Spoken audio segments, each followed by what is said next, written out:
Welcome to the bold analysis, ladies and gentlemen. This is beautiful Friday, and we have a fresh podcast from the bold channel. President William Ruto was in Paris. Yes, and I followed that conference and the speeches. He really grabbed the headline, and I'm just wondering, is it deliberate? Because President William Ruto's speech at these international forums have been so catchy, Pan-Africanism, and very bold. Of course, something to recommend him for. And I want us to look at what exactly happened yesterday.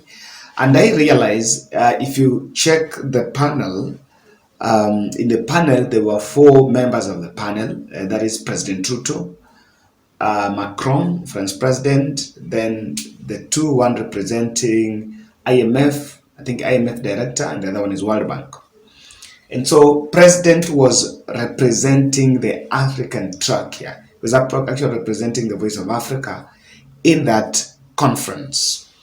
And he grabbed headlines by 2 proposals, some of which I want to look at.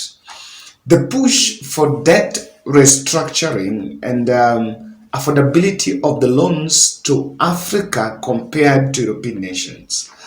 And I was really shocked by an understanding from that conference that Africa gets loans 8 times more expensive than the European nations. Is it because the people that are loaning us are from Europe?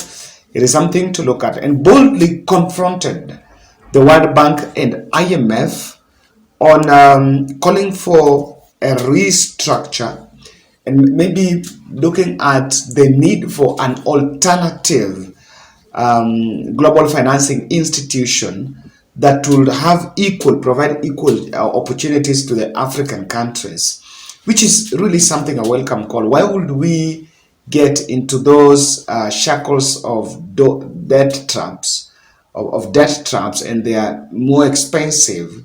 In fact, I even understand even the value of which we get, there is a capping to which can be given to Africa compared to the European nations. And this was the soundbite of that deliberation. What we are saying is different. Is that what you're saying? You're saying is good, but it's not what you're saying. We are not saying that we continue to have what the taxes France is paying, the taxes Kenya is paying in the current setup. Those are national issues. We need a financial transaction tax at a global level where even countries like Kenya pay. We do not want anything for free. You will pay more eventually because you have a bigger economy. We will pay commensurate to our economy. And we want those resources controlled not by IMF and World Bank. Because IMF and World Bank, you have the final say. We don't have no say. We want another organization of equals, where you have as much say because you pay, as much as we do because we also pay. That's the organization we are looking for. And that is why we are saying we need a new financial architecture where governance, where power is not on the hands of a few people. We can agree on the governance of the institution.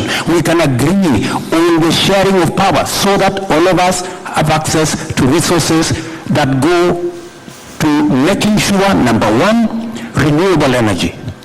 We invest in decarbonization. Number 2, adaptation, mitigation, smart agriculture. Number 3, restoring our planet, restoring our biodiversity, and making sure our carbon sinks work. This is what we are saying, and we would appreciate a little understanding.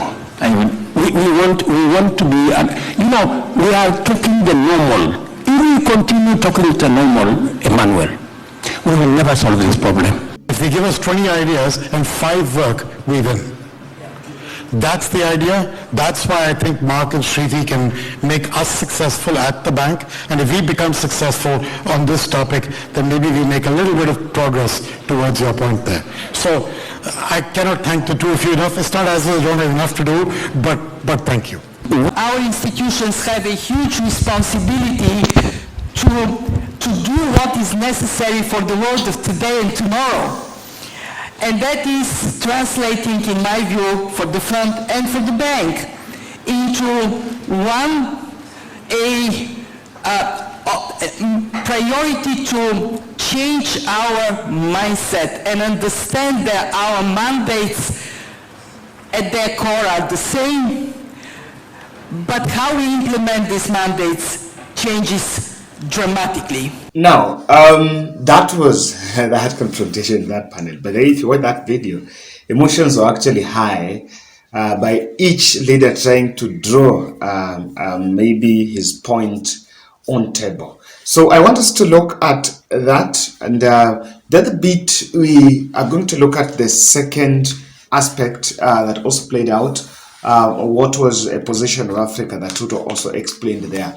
But before that, I want to remind you about our Sunday children's home visit under the Bold Charity Network. We decided that in this month of June, yes, we've been supporting other projects of maybe bailing those who are in hospital and supporting a bit, but this time we decided to go for the vulnerable. So we are doing a food donation to an orphanage in Dagoretti, a children's home here in Nairobi. And what we are reaching out to, just doing a 50 shillings challenge towards that that project. We're going to do that donation on Sunday. So those who are also in Nairobi, you can also join us. It will be in Nemeland. Nemeland is somewhere in Dagoretti.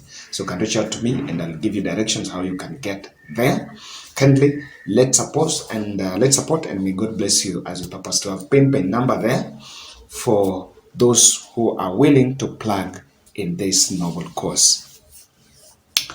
The Alliance for Green Infrastructure is the new global financing, was discussing the new global financing pact summit in Paris, and Ruto pushed for a restructure of that for a payment of 50 years, and was highly opposed by the financial institutions, challenging that African countries must relook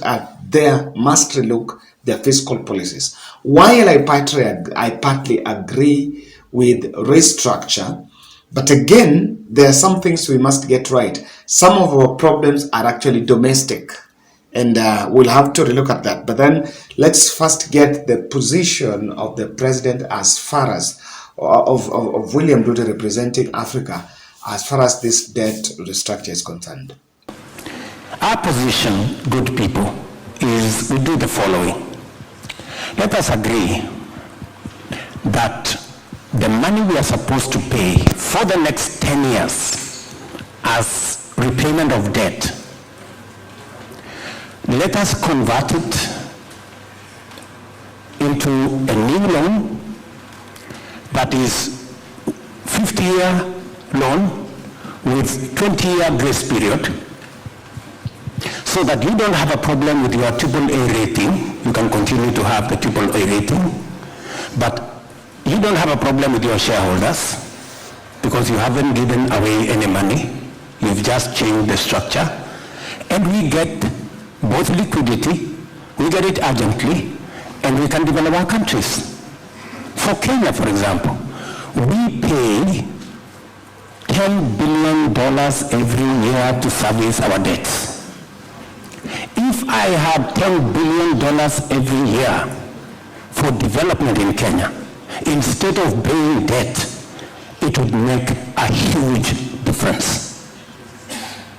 That's all we're asking. We're saying, let's have something that is practical so that we live here, that next year, I don't have to pay $10 billion to pay debt. It will have been rescheduled. I will pay it 20 years from now, and I will have 30 years to pay that money. I will make that money available for roads, for health, for water, for education. It will make a hell lot of difference. we will have done something with this conference. We can discuss governance, we can discuss reform. Now, however, and this is something that President Ruto must be told, the tendency of African leaders diverting public monies is legendary. That is it. The debt restructuring and moratorium that Ruto is asking for might mature without any development realized, and those obligations still have to be met. So we have our own culture, a very wrong culture of gobbling public funds. And even if we will, however long we might take, we need to be very sensitive. There's some three observations I'm making from Ruto's mission there. One of Ruto's mission was directly vouching for the BRICS. What he is saying there, and I think I saw one of my US viewers who was sharing about this, was telling me that the America seem to be having something close to what he's saying, but Africa currently is warming up for the BRICS.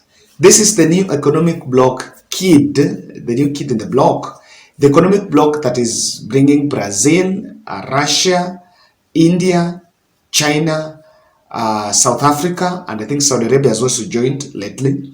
Now, BRICS is what is vouched as an organization, or rather bloc, that would rival, in fact, G7, and it also has the financial aspect of providing support to the member countries. And if you look at that architecture, is that it's bit of owned by the members, and this is what is happening there.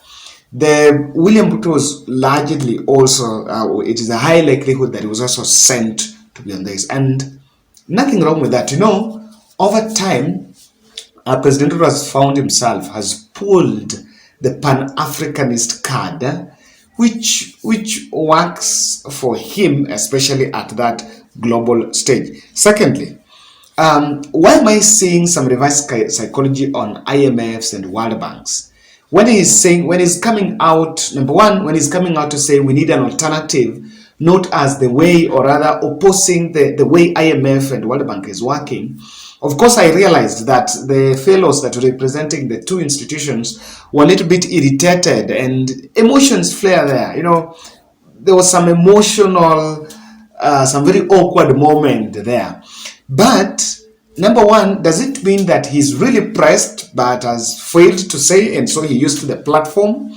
Or also the current situation, the country is talking about what we are doing, our tax regime being in conformity with what IMF and World Bank is after. So I'm also seeing some reverse psychology on the IMF. And lastly, the concept of repaying the loan, however long we will get grace period to pay. The President is talking about 30 years and the 20 years grace period.